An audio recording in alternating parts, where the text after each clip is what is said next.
Good afternoon. I hope you're all doing well. I put some pistols up for sale yesterday. It's the M50 with the 5-inch barrel, 4-inch air tube, and had a person ask on Facebook if it'll fire a full mag. Several other people have done videos on this, including Sig Shooter, Macabre Speed, a couple other people showing that it'll go through a whole mag and actually do pretty well at it.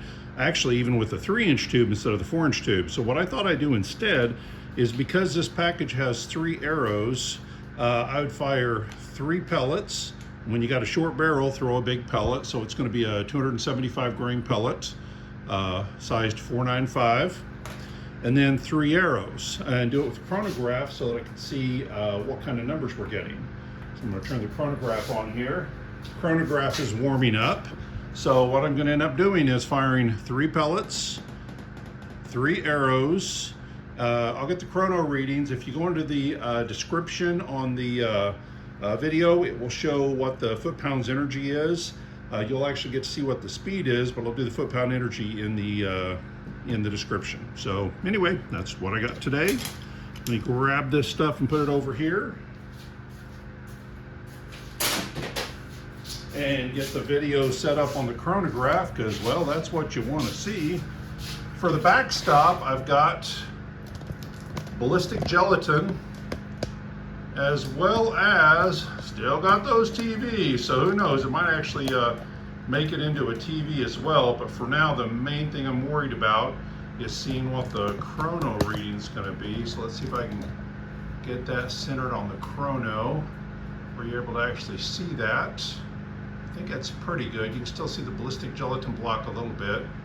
Get the chrono reading there. We'll take a close-up of the ballistic gelatin block here in a minute and see how it does. But let's start by getting the magazine in.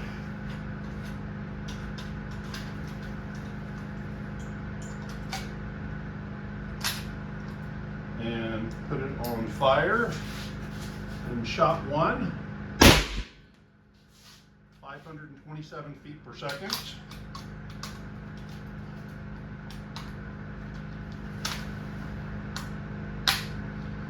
Shot 2, 482 feet per second.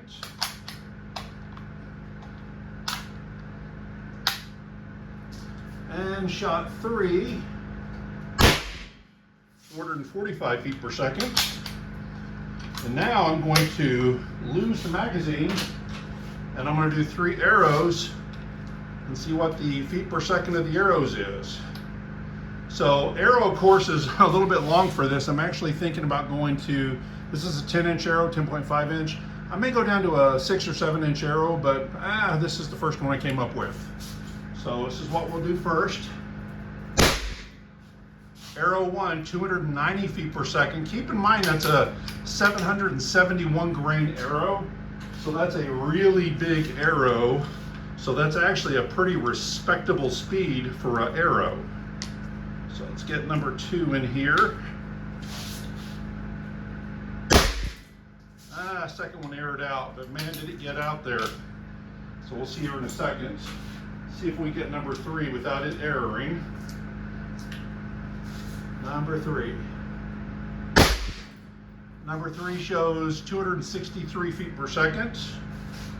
So again, in the description, I'm going to go on and tell you what that equal to foot-pounds of energy. So let's see if I can do this without disconnecting it. Down here, there's our entry points. Oh, tons and tons of cavitation there with those pellets ripping through. And then the arrows, all 3 of them made it through, 12 inches of ballistic gelatin, and one of them is lodged very well into a TV. That one's actually lodged pretty well too. The third one looks loose. So I got one that didn't bury itself in. 2 made it through 12 inches of ballistic gelatin and still buried itself into a TV. Looks like, do I have any pellets in there? I have no pellets in there, so all 3 pellets made it through the 12 inches of ballistic gelatin and made it into the TV backstop. So we got 3 pellets that made it through, we got 3 arrows that made it through, 3 pellets got buried into a TV somewhere, 2 of the arrows are stuck in the TV, so that is pretty respectable for a 5-inch barrel and a 4-inch air tube. Anyway, if you have any questions, please post them. I've got 1 sold already. I've got 6 more of these listed on my website. It will include 3 of these arrows. Y'all take care. Bye-bye.